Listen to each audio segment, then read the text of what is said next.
Call the Kitty Hawk Town Council order this Monday, August 6, 2018, at Kitty Hawk Town Hall. It's now 6 p.m. by our clock.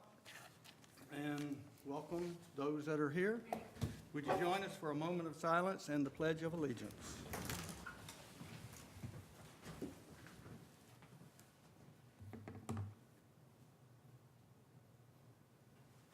I pledge allegiance to the flag of the United States of America and to the republic for which it stands, one nation, under God, indivisible, with liberty and justice for all.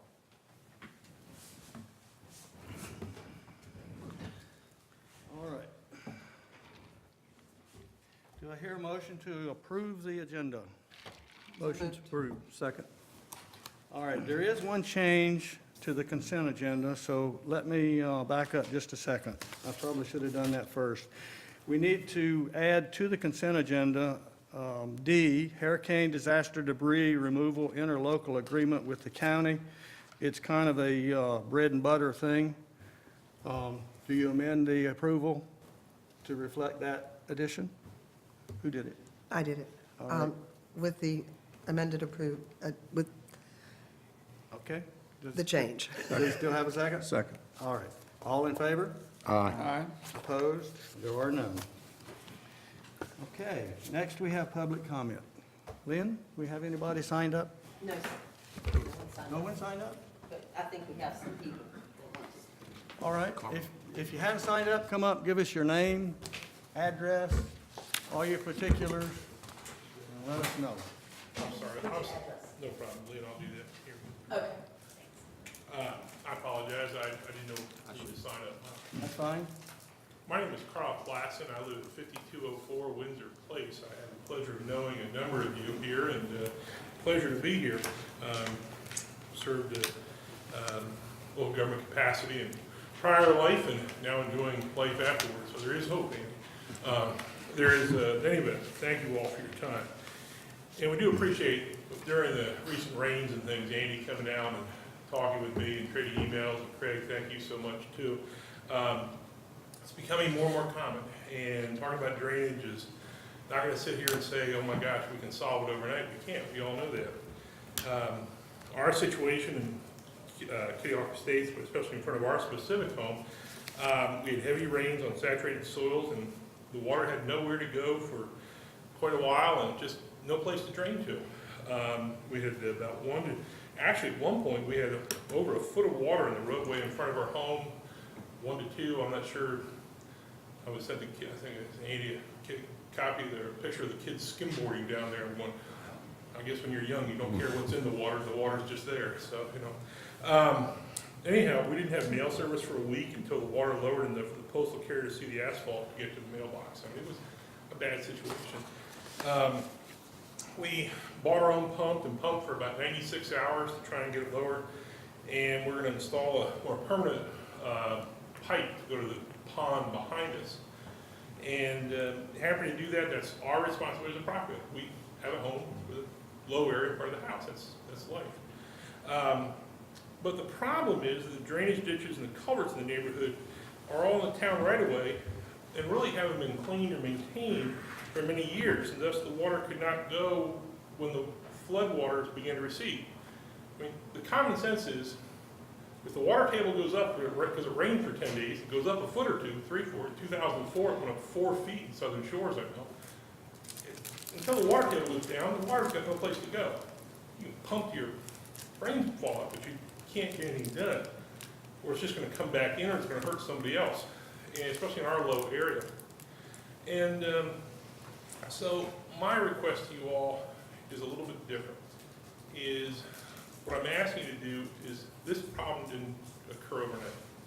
It took decades to get where we are. It's going to take a while to get past, but I'm hoping the council will consider setting up a structure for addressing drainage townwide. And it's not that you haven't in the past, you may well have, but I think, in my opinion, the road flooding appears to be more and more frequent, at least in our neighborhood, 2 to 3 times per year. Whereas once every 2 to 3 years, it's occurring multiple times a year. Not to the extent it just did, but 3, 5, 6 inches. My request is the town should work proactively with property owners to build the capacity to maintain ditches and culverts throughout the town.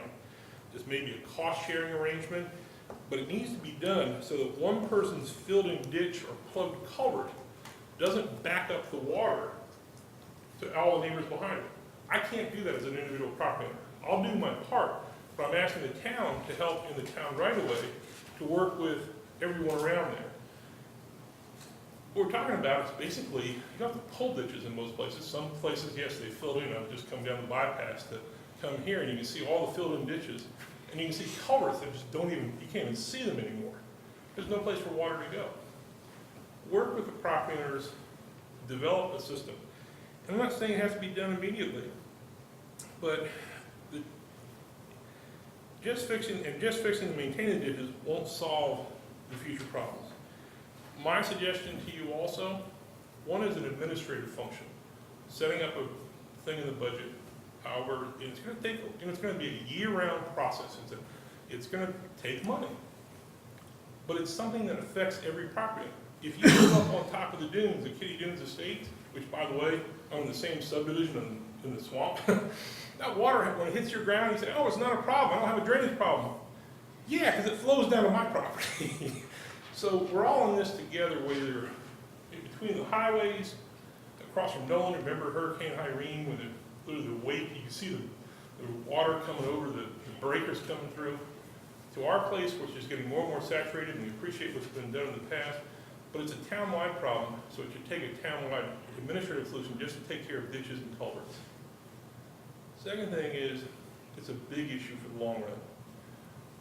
My recommendation is you all consider establishing a council committee of 3 members, whatever it is, or actually 2 members, one short of a quorum, to work with the engineer, the town manager, public works, and come up with a plan for dealing with drainage.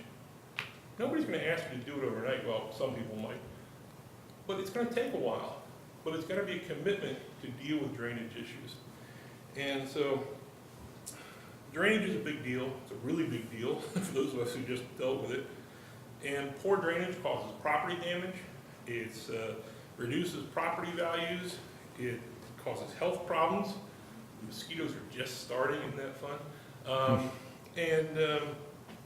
It impacts emergency service delivery. So it is a big problem if we don't address it as a community. And so I'm asking you to take some action, form the council committee, direct the staff to come up with a process by which, whether you contract it out or whatever, come up with an idea of how do we maintain our ditches and culverts in the town right away. I mean, these may belong to private property owners, but they're in the public right of way, and they affect everybody if they're not maintained. Thank you very much. Thank you. All right. No one else signed up. Does anyone else wish to speak? Anyone? Let the record show no one came forward. All right.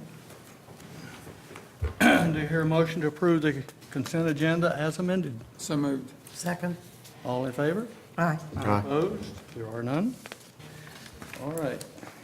We didn't remove anything. Planning, schedule a public hearing.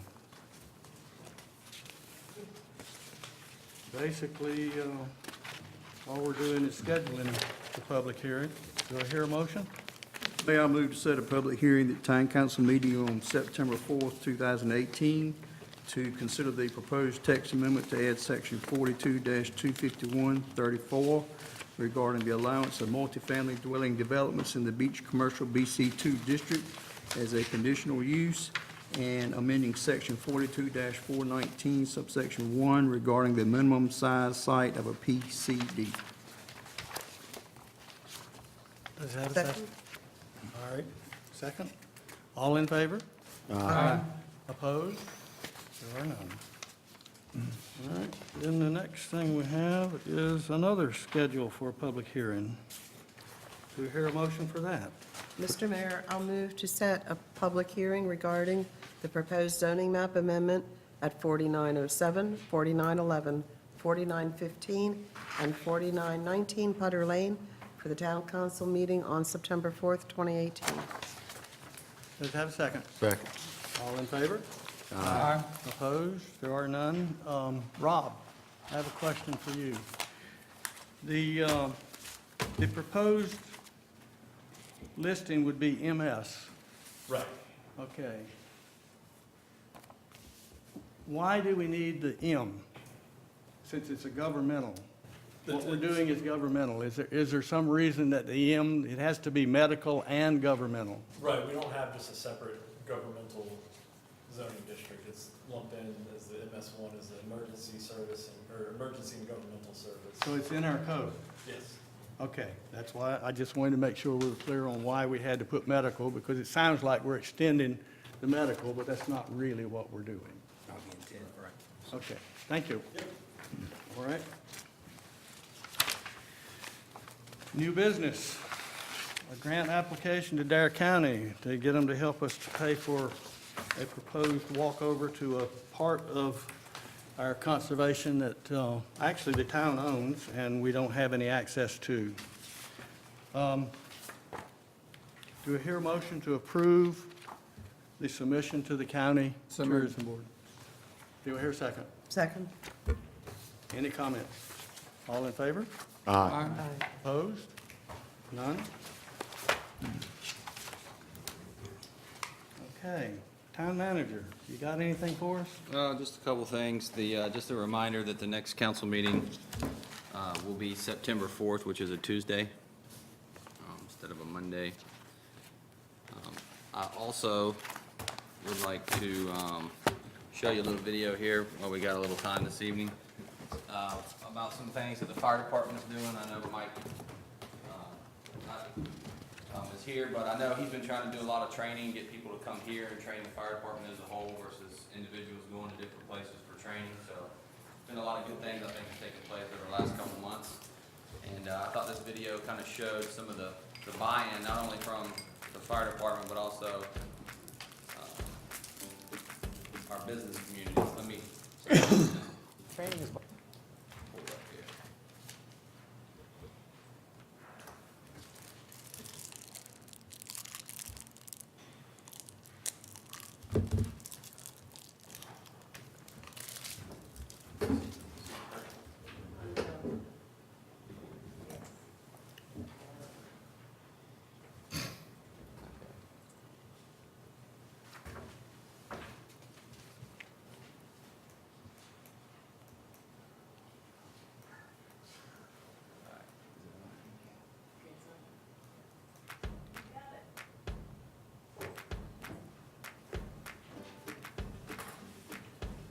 Training is vitally important for us because we never know when we're going to have a call. So we're ready 24 hours a day. Whenever people need us, we're on the way, and we're 100% prepared. Today we have Real Fire Down, and they are a training company from Virginia Beach. Those guys run a lot more fires than we do, and they can really teach us a lot. We're out here in Kitty Hawk providing an engine company operations class for them today. It was a two-day class. It's a great opportunity for the regional companies to take a look at their operations and make decisions about what's efficient and what's not efficient. And it gives them an environment where they can practice things that they may not do in their day-to-day operations. And then long-term, they can change or reinforce good habits and give their crews that opportunity to exercise their skill sets. In the event, the unlikely event that someone's house is on fire, whether it be a business or their residence, we need to get to the fire quickly to prevent further damage or prevent any sort of life safety issue.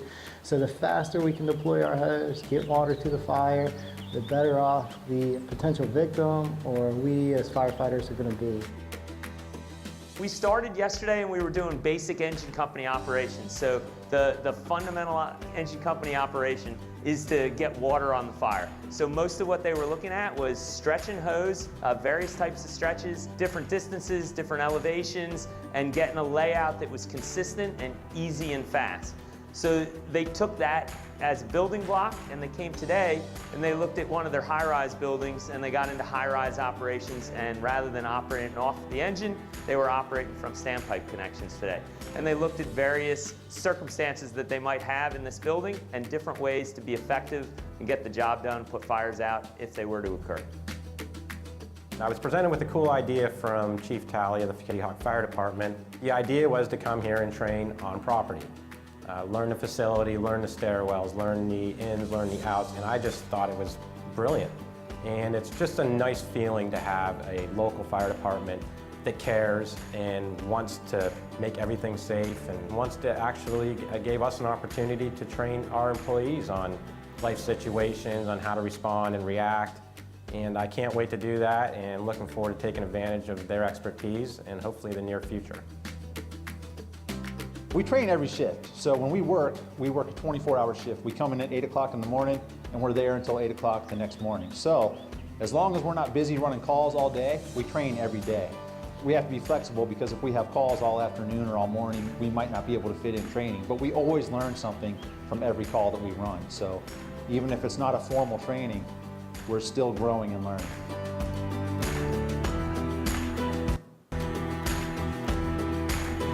So I thought that was important for the council to see, just because, simply because this year our budget focused a lot on training in the fire department, and without bringing this before you all and the general residents, you know, you can see that we do things that not everybody sees, and these are the types of things that we do within the town, so. That's all my announcements that I have this evening. Well, I have to tell you, I appreciate you bringing that to us, but my own observation as I go around town, and of course, I go past the fire station every day, and I've seen more training since Tilly's been here than I've ever seen before. They're out and about, and they're doing it just like the Hilton. That's where they need to be. That's where it's really going to be at, and I'm pleased. I'm really pleased. I don't know about the rest of you, but I think we all are. Very good. Great video. I do. Okay, town attorney, Nothing from me, Mayor. how come you never got nothing? We pay you for something. To do it on the hush, though, right? That's what. Easy's free. Yo, is that what it is? That's right. All right. Council, Well, I know we've had a lot of rain, everybody knows that, and I hope everybody in town realizes that we've done everything to try to do the best we could to get the water out where it was possible. But I'd like to thank the staff. Andy, thank you. I'm sure your phone was ringing off the hook, and as well as Willie and everybody else in the town, and I really appreciate y'all dealing with the public. I've heard some good things. Thank you. Lynn? I have nothing in particular tonight.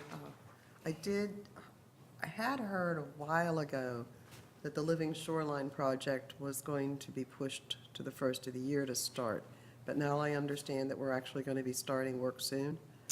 Yeah, the schedule's changed, but I know that just last week they received the permit from Coastal Management, CAMA, to start that project. So I think now they can go ahead with the bids, and they say probably by December of this year. So they'll more than likely start before the year end. So. Be interesting to see that come to pass. It will. Willie, I got a question.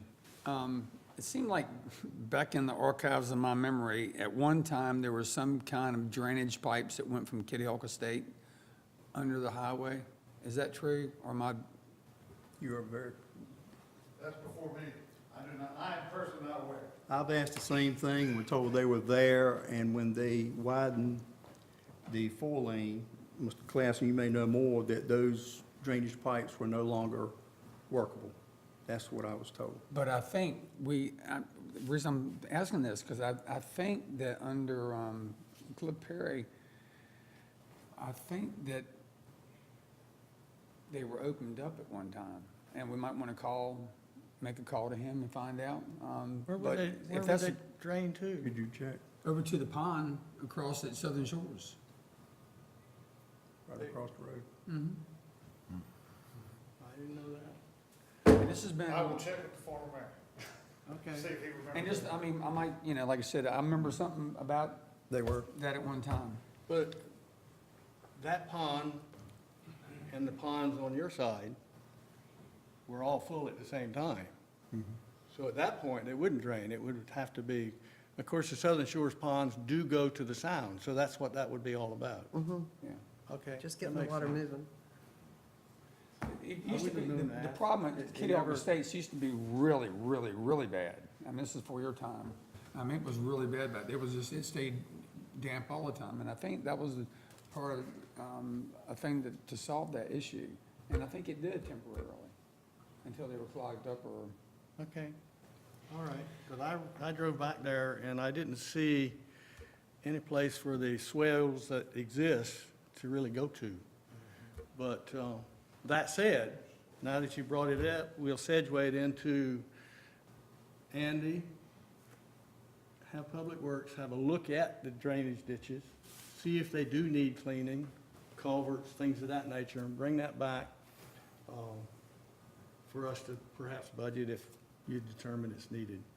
We're talking right away, we're not talking private property, so let's be clear on that. Are we all clear on that? Right. Okay. Good? Good. The other thing I was gonna just add that. All right, well, that's important. I had no clue. I'd have never known. Yeah. All right. Behind the scenes of this council over the last few years, whatever, establishing pumps and so forth and drains and outfalls within the town has made it so it's a lot easier. And I'll take Mayor Perry to give a lot of the credit for the planning part of that. So when we do have a major storm, along with the beach nourishment we just did, hopefully it'll help mitigate some of those problems that 15 years ago was a major problem between the highways, that we can at least address it now. So the planning part has been done, and like I said, I give this council and, of course, Mayor Perry a lot of the credit for the planning and so forth for doing that. So I was at the county commissioners meeting today, and the poor folks over in Brakewood and those areas over in Manio, they got a mess over there. And we would have the same here in a lot of places if we hadn't had that planning. That's it. Mr. Classen, everyone knows I live in your neighborhood, and everything you said is exactly right. You were emailing back and forth at the time, very respectful, asking for help. Andy was very helpful going back and forth. I rode, you probably didn't see me, I rode by your house a number of times, and like I said, I went by once on my bicycle. I had to stop pedaling to get through it, but I made it through there. I've been living back there for 22 years now, and it has always been a problem.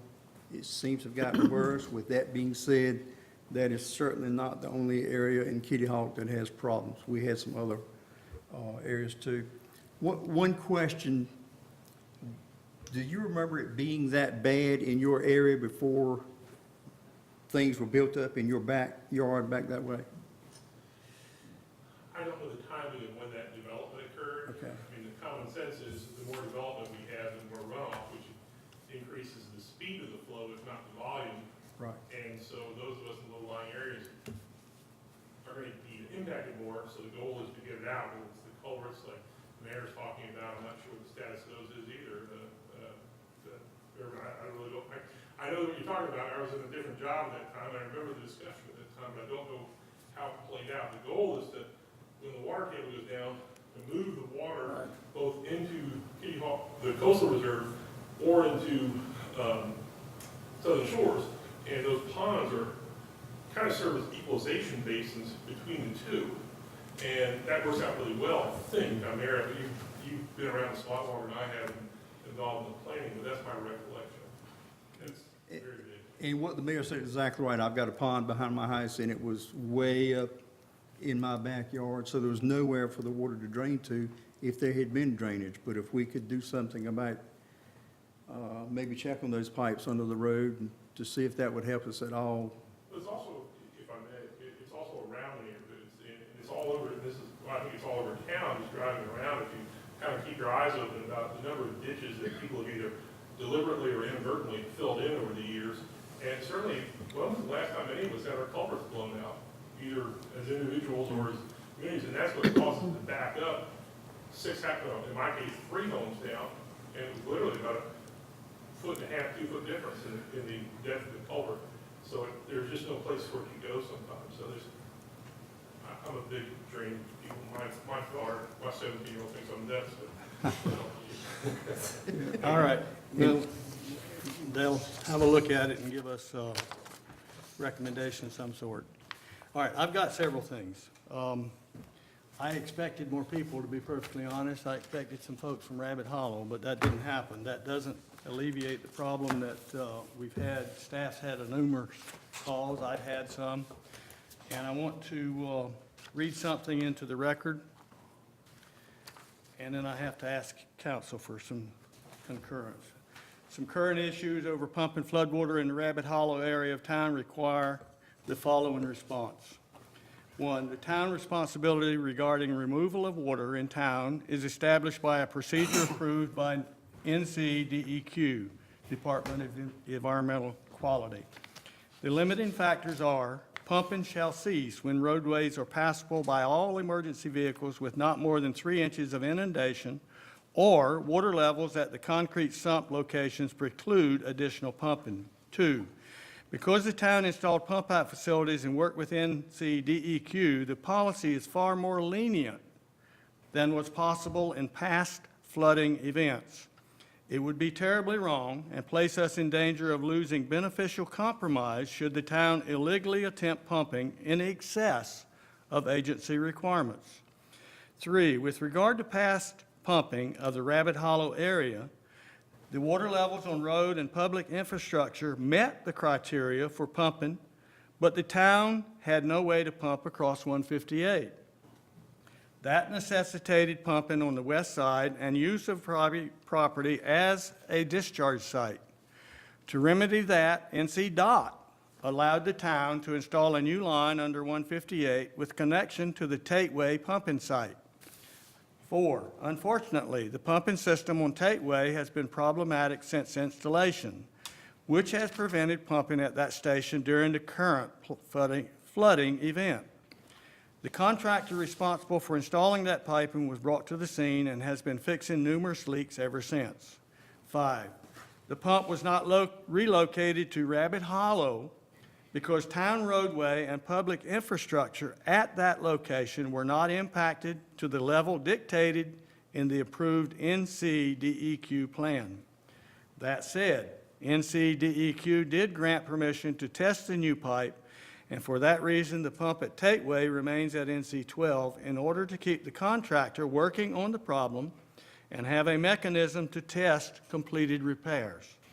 6, additionally, the pump and hose supplier informed us that all remaining pumps and hose had been sent for work on the Currituck Outer Bank, so we couldn't move it anyway.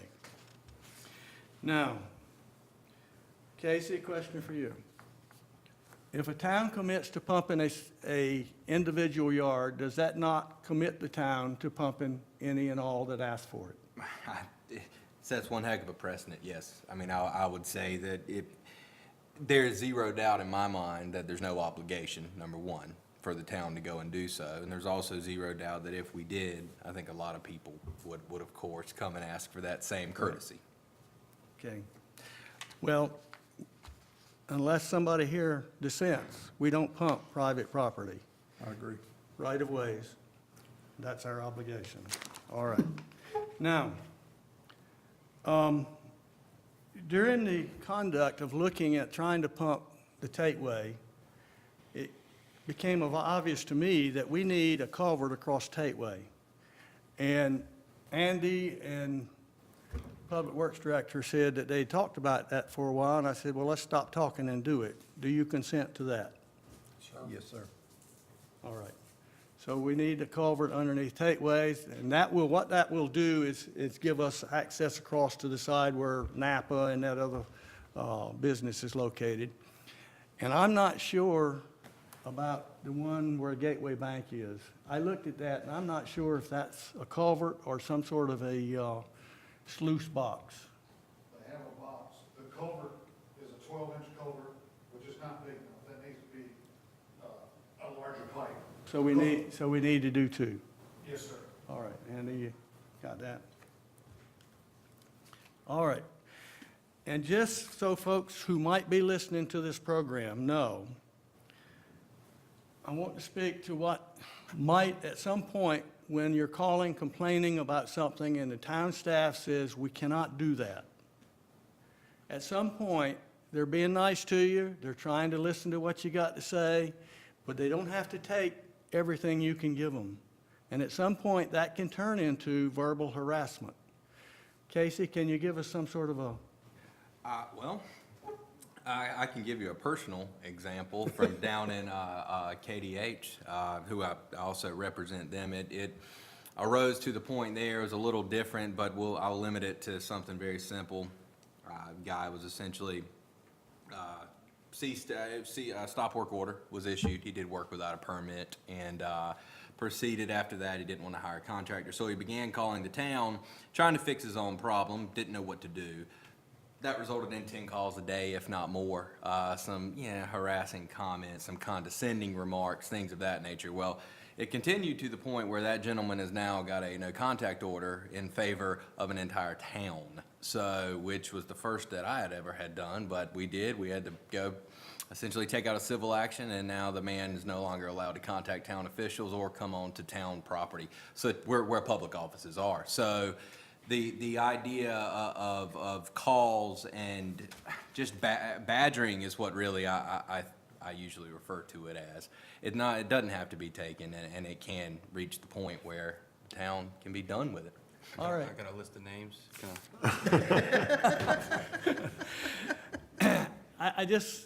Town staff works really hard to try to do everything they need to do to get what you want and serve the public.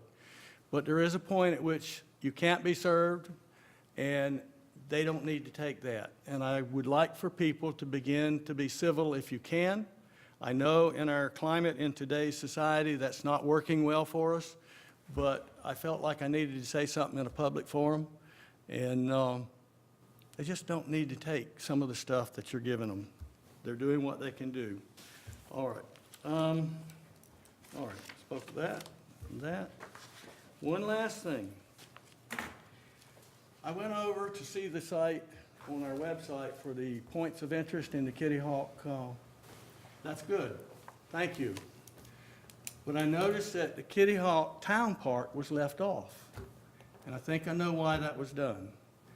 And that was foolish by the person that insisted that be done that way.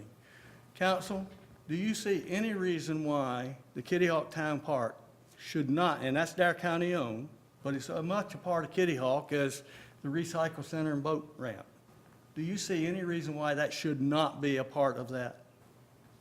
It should be a part of it. Why was it left off for? It was left off, I was at the meeting, it was left off because they were considering it a county park and not a Kitty Hawk. But it's in Kitty Hawk. I mean, if you're gonna make I think a map that's gonna guideline all the parks that are in Kitty Hawk, I mean, it That needs is. to be on there. It needs to be on there. The boat ramp is on there, and that is a county boat ramp. Okay, I knew that's Icarus what, Monument is I on there. knew that's what you would say. It And was the Icarus is Recreation not Committee that Kitty did Hawk. that. And please put it on there. It needs Thank to you. be everywhere. All right, public comment. Anybody? Let the record show no one came forward. I motion to adjourn. Second. So moved. All in favor? Aye. Done.